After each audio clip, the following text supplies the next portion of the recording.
Bienvenue, chers élèves. Voilà une nouvelle activité de langue à propos du troisième module et le dernier module, la tragédie moderne, Antigone de Jean Hanneuil. Donc, cette activité est destinée aux élèves du premier année baccalauréat. Dans cette activité, on va étudier les caractéristiques du genre théâtral et, et ce qu'on va étudier plus précisément, c'est le lexique du théâtre. Et la capacité ciblée est comprendre et employer le lexique pour étudier la pièce de théâtre. C'est ça la capacité. On va étudier le lexique du théâtre juste pour qu'on puisse analyser un extrait d'une pièce de théâtre. Et bien sûr, pour analyser des extraits de la tragédie moderne, l'objet de notre étude. Donc en passant maintenant à une mise en situation, quel est le genre de la pièce de Jean Hanneuil? Quel est le genre de la pièce de Jean Hanneuil? Bien sûr, le genre de la pièce de Jean Hanneuil, c'est une tragédie moderne qu'il hérite des caractéristiques de la tragédie grecque. Donc il s'agit d'une pièce de théâtre, euh, à savoir la tragédie moderne. Donc la tragédie moderne n'est qu'un genre littéraire. Donc le genre littéraire dont on parle ici, c'est le théâtre. Et ce genre, c'est la tragédie moderne. Avez-vous déjà, ou bien connaissez-vous déjà d'autres dramaturges? Voilà, dramaturges. Donc, on n'a pas dit ici l'auteur, mais on a dit dramaturge. Donc, le dramaturge, c'est celui qui écrit des textes théâtraux. Qu'est-ce qu'une pièce de théâtre?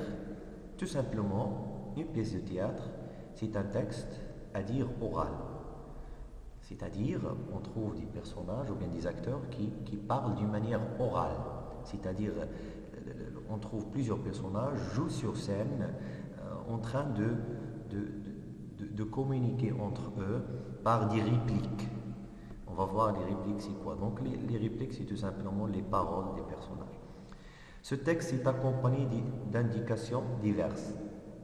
Et les indications diverses, on va les voir après. Donc, par exemple, les indications diverses, on les trouve dans la pièce de théâtre écrite. Comme par exemple, il nous indique les gestes des personnages, il nous indique leur, voilà, leurs émotions, leurs gestes, leurs mouvements sur scène. Très bien. Donc, on va voir une pièce. On passe maintenant à l'étape de conceptualisation. Une pièce de théâtre qui fait rire, on dit que c'est une quoi? On dit que c'est une pièce, c'est une comédie. Voilà. Donc, une pièce de théâtre qui fait rire, on dit que c'est une comédie. Avant, je vous ai posé une question. Vous connaissez d'autres dramaturges? Bien sûr, vous avez déjà étudié, comme par exemple le dramaturge très célèbre qui s'appelle Molière. Donc, vous avez déjà étudié une comédie l'année précédente en tronc commun intitulée Le bourgeois gentilhomme. Donc, c'est une comédie. Et maintenant, on vient d'étudier la tragédie moderne. Donc, quel est l'antonyme de comédie? Ou bien le contraire du terme comédie? C'est tout simplement la tragédie. Voilà. Donc, vous avez déjà étudié la pièce de théâtre Le bourgeois gentilhomme de Molière. Rappelez-vous de quoi il est composé. De quoi il est composé la pièce de théâtre Le bourgeois gentilhomme? Donc, si vous vous rappelez bien, il y a il s'est composé, ou bien se compose de 5 actes, et dans chaque acte, on trouve plusieurs scènes. Scène 1, scène 2, scène 3. Donc les actes, c'est comme, on peut dire, par exemple, des chapitres, et dans chaque chapitre, il y a des petits chapitres ou bien des sous-chapitres, comme par exemple, hein, Mais dans le théâtre, on ne parle pas du chapitre, on parle des actes. Et dans chaque acte, on trouve plusieurs scènes. Et les scènes, on peut les distinguer par l'entrée et la sortie de chaque personnage.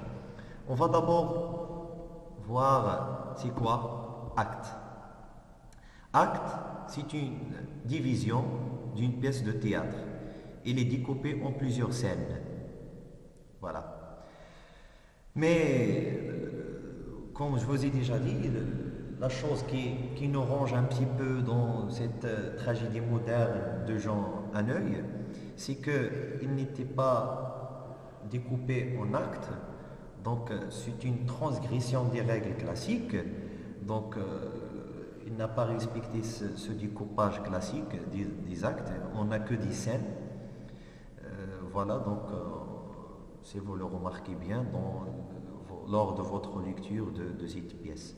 Donc voilà l'acte, on a dit que c'est une division globale d'une pièce de théâtre et dans chaque acte on trouve plusieurs scènes. Une scène c'est une division d'un acte. Il correspond à un espace de jeu.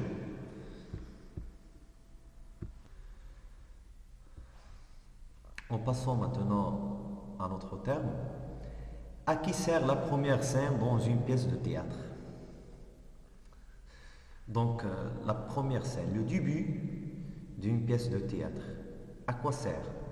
Donc il correspond à l'incipit du roman. Donc elle sert à présenter le lien entre les personnages, et présente le temps, les personnages, l'action et le lieu aussi. Hein. J'ai oublié de l'ajouter ici. Le lieu où la scène s'est jouée.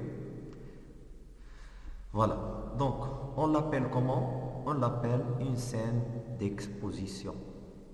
Donc, chaque début d'une pièce de théâtre, il s'appelle une scène d'exposition. Et dans le roman, dans le genre de prose, comme par exemple le dernier roman qu'on a étudié, Le dernier jour d'un condamné, le début du roman s'appelle, on parle de l'incipit, mais dans la pièce de théâtre, on dit scène d'exposition. Voilà. Donc, le rôle ou bien la fonction de la scène d'exposition, c'est de contextualiser, de mettre en bain le lecteur à propos de l'histoire. Voilà. Comment est structurée une scène de théâtre? Là, le schéma narratif de la pièce de théâtre. D'abord, on trouve une scène d'exposition. Après, on trouve le nœud, hein, le problème, le nœud. Puis, le rebondissement, c'est-à-dire à la recherche ou bien en quête de trouver une solution. Le dénouement, c'est la fin de cette solution, c'est presque la fin de l'histoire. Quel est le nom de celui qui interprète un rôle au théâtre? Tout simplement, il s'appelle l'acteur. Celui qui parle, celui qui joue sur scène, donc comme par exemple Antigone, est une actrice. Voilà. Mais le personnage d'Antigone est un personnage antique, mais celle qui a joué la pièce de théâtre comme la vidéo que je vous ai envoyée lors de l'activité de lecture, la fille qui joue le rôle d'Antigone, c'est une actrice. Donc c'est elle qui interprète le rôle de ce personnage. Et idem pour les autres personnages. Et bien évidemment, on parle ici des acteurs au lieu de dire les personnages. Voilà. Oh là là,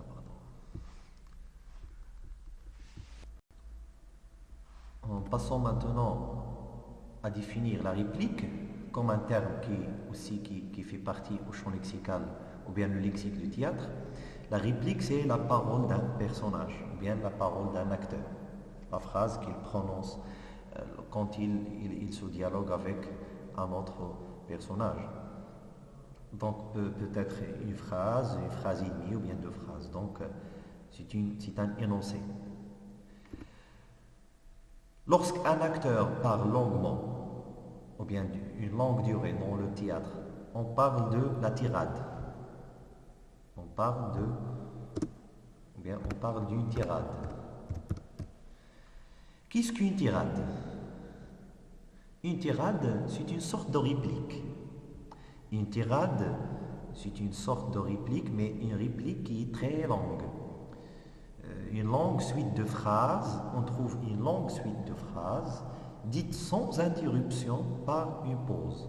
Sans interruption par une pause, ou bien sans interruption d'un autre personnage. C'est-à-dire, l'acteur ici, ou bien le personnage, il prend tout le temps convenable, ou bien tout son temps pour exprimer, pour dire ce qu'il veut dire.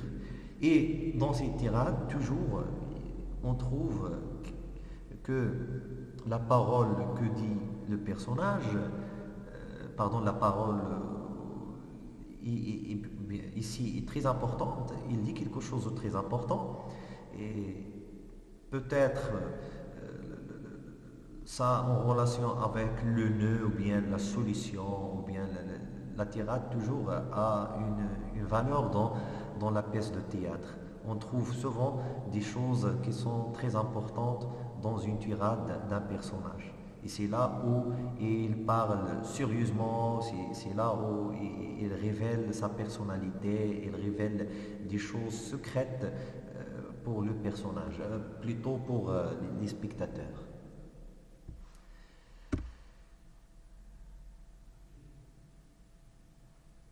Une courte réplique. Une petite courte réplique, il s'appelle sticomitié. Le sticomitié, c'est aussi une parole d'un personnage. Mais ici, il se caractérise par un mot, ou bien par un vers. Quand on parle du théâtre classique, le théâtre classique est écrit en vers. Donc, il correspond, la sticomitie correspond à un vers ou bien correspond à un mot. Quand par exemple le narrateur répond par oui, ou bien par non, ou bien ah oui, donc, ou bien un petit vers, c'est une toute petite parole. Il s'agit d'une sticomitie. Tout simplement un échange entre les personnages quand ils utilisent les vers ou bien les mots. Ils répondent vers par vers ou bien mot par mot. Voilà. On parle ici, on ne parle pas des répliques des personnes, mais on parle des sticomitiés. Ce sont des courtes répliques. On passe maintenant à un autre terme, à savoir le monologue. Bien évidemment, il est très clair, le monologue, c'est un discours adressé à soi-même, tout simplement. Donc le fait de parler à lui-même, et en même temps dans le théâtre, il parle à lui-même, mais en même temps, sa parole destinée au spectateur. Aparté. Aparté, c'est un mot aux paroles que l'acteur dit à part. Donc toujours, je ne sais pas ce qu'il y a. Non, il n'y a pas un exemple dans l'Antigone, la tragédie moderne Antigone de Jean Hanoï, mais vous avez déjà étudié ça dans Le bourgeois gentilhomme, la comédie ballet de Molière. Donc toujours la partie se caractérise par un mot comme par exemple à part ou bien en haut, c'est-à-dire la parole que dit le personnage d'une manière isolée aux autres personnages, c'est-à-dire les autres personnages qui jouent avec lui, ils n'écoutent pas ce qu'il dit, mais les spectateurs, ils savent ce qu'il dit, donc c'est une parole destinée au public. Donc c'est une parole dite d'une manière un petit peu en cachette. Les personnages, bien sûr, ne sont pas au courant de ce qu'il dit, mais les spectateurs, voilà, ils savent ce qu'il dit, donc il est très clair. Donc c'est un jeu, voilà, c'est un jeu sur scène et c'est une caractéristique de la comédie et ce n'est pas pour la tragédie. Donc c'est pourquoi Jean Hanneuil n'a pas utilisé voilà, ce terme-là, ou bien cet aparté-là, dans sa tragédie moderne. Il a laissé toutes les choses sont claires pour le lecteur et les personnages aussi. Il montre la sincérité, en quelque sorte, des personnages entre eux. Parce que l'aparté il provoque en quelque sorte le rire chez les spectateurs. L'intrigue, c'est l'ensemble des événements qui constituent le déroulement de la pièce. Voilà. C'est-à-dire, c'est comme les éléments perturbateurs, bien, les événements, voilà. On dit les péripéties. Voilà. Donc après un élément perturbateur, il vient des péripéties que déclenche l'élément perturbateur, bien sûr. Et c'est la même chose ici, l'ensemble des événements, voilà, qui se constituent au déroulement de la pièce. Le coup du théâtre. Le coup du théâtre est un renversement brutal de situation d'une pièce de théâtre, c'est-à-dire un événement qui vient d'une manière inattendue vers la fin, ou bien presque, ou bien lors du dénouement, ou bien lors de rebondissement plutôt. Donc, il vient de renverser la situation, bien, il vient de renverser les actions du personnage, des événements, bien sûr, bien de l'histoire. Donc, dans la pièce de théâtre, bien sûr. Donc, voilà les termes à propos de lexique de théâtre. Les termes qui sont des termes principaux qu'on trouve souvent dans les pièces théâtrales. Donc, si vous avez des questions, n'hésitez pas à les poser. Donc voilà, on a terminé maintenant l'activité de langue pour aujourd'hui. Donc, j'espère que vous avez compris. On se retrouve dans une autre activité de lecture, j'espère. Merci pour votre attention. À très bientôt.